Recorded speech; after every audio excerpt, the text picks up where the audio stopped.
Welcome to the Broken News, PBS K36BW, with your co-anchors, Justin Harris,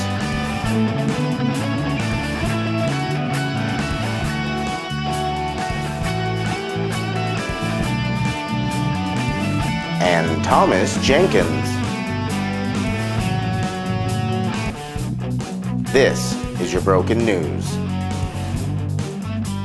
Hello, I'm Thomas Jenkins. Sir. Hello, I'm Thomas Jenkins. And I'm Justin Harris. And it's a beautiful day in Sanders County. Yes it is. You may have noticed the rivers running red in the waters of the Noxon Reservoir near the Noxon Dam. What? The rivers are running red? You know, all these grasshoppers. Swine flu, which is a livestock disease. It's all over. It's the plagues. The end is nigh. Fear not. It's not a biblical plague repeat. Thank heavens. It's an attempt to control Noxon's noxious aquatic weeds. Say that 3 times fast. Noxon's noxious aquatic weeds? Noxon's noxious aquatic weeds. Noxon's noxious aquatic weeds. Very nice. Using the latest in transect line drawing microprocessors. What? Guidance plans were extrapolated on where to apply treatment of aquatic herbicide to hopefully rid a 20-acre section of riverbed near the Noxon Rapids Dam of the scourge that is Eurasian milfoil. What? Wait. What? Milfoil. Milfoil, like a cologne you put on to like attract... No. It's a non-native, unwanted underwater weed.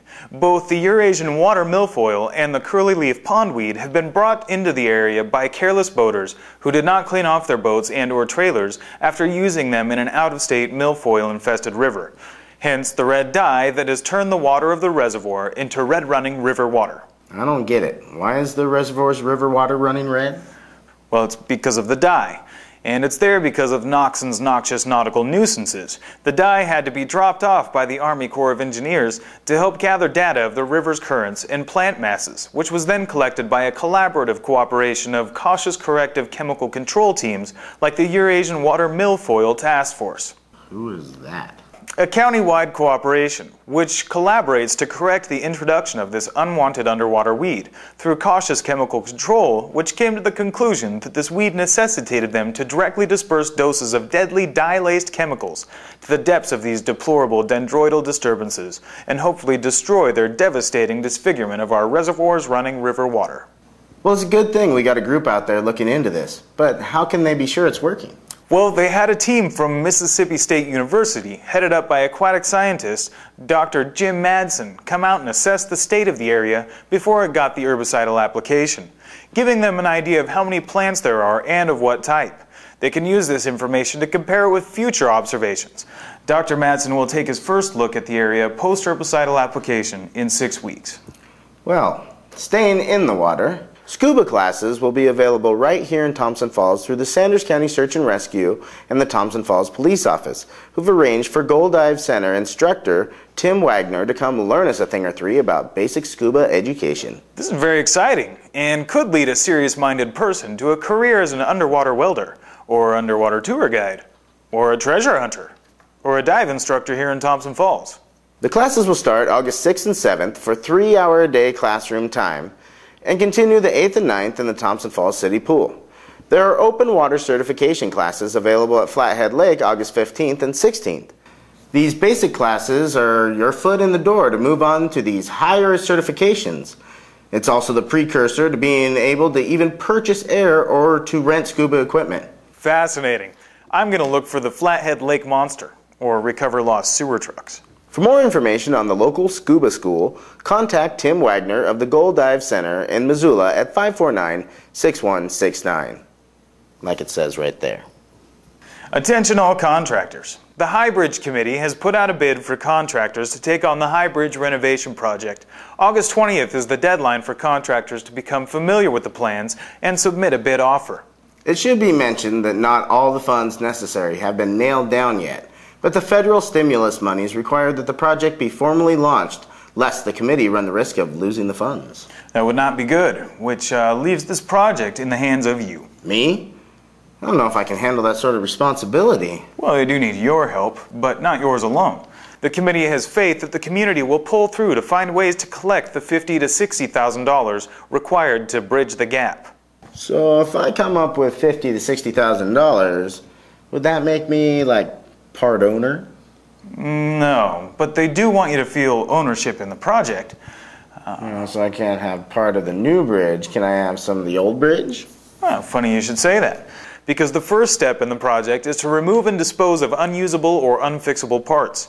Maybe you could talk to the committee about snagging some memorabilia. Some people aren't as excited as you are about this whole bridge thing. I agree, but maybe they're not aware that it will have a new guardrail. Okay, how about some new lighting all across the bridge?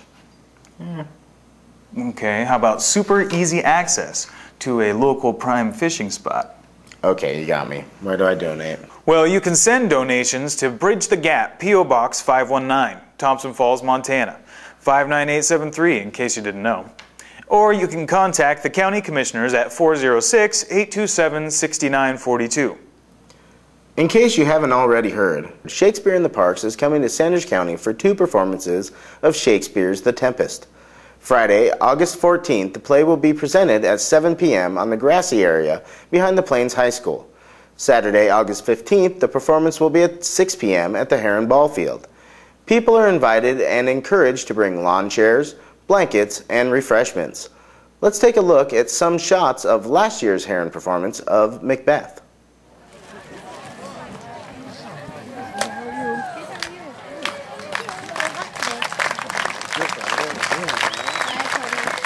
Good evening, Heron! Oh, come on, there's like 500 of you. Good evening, Heron! Yes, that's what we like to hear. Welcome to Montana, Shakespeare in the Parks, 36th season, ladies and gentlemen.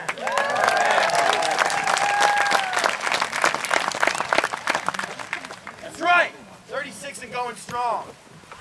If you would, please turn to page 4 in your programs real quick. Thank you. On page 4, you will find the Friends of Montana Shakespeare in the Parks for 2008.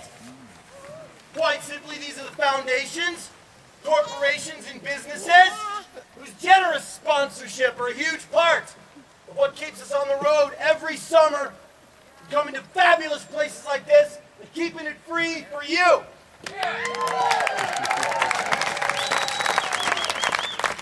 Take a look at that list. Take a mental picture.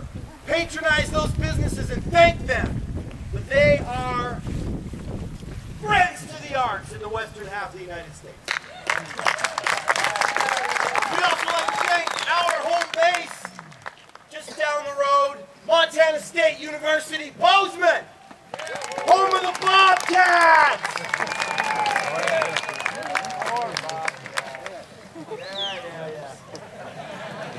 Home of the 2008 Big Sky Conference champion Bobcats. No, in all seriousness, Montana State has housed us, supported us, nourished us, and encouraged us as a company for all of our 36 seasons. We thank them highly for everything, MSU Bozeman.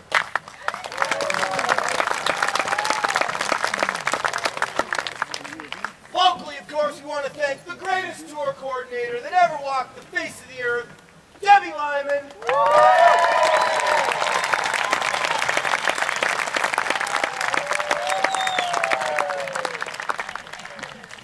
I want to thank everybody that helps Debbie every single year, the Heron Friends of Shakespeare in the Parks. They are responsible for this, and this is one of our favorite stops on the tour, so thank them.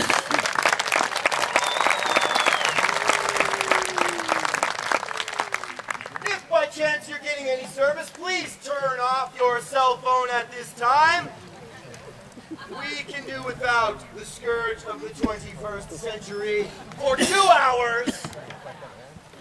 Are you ready for a show?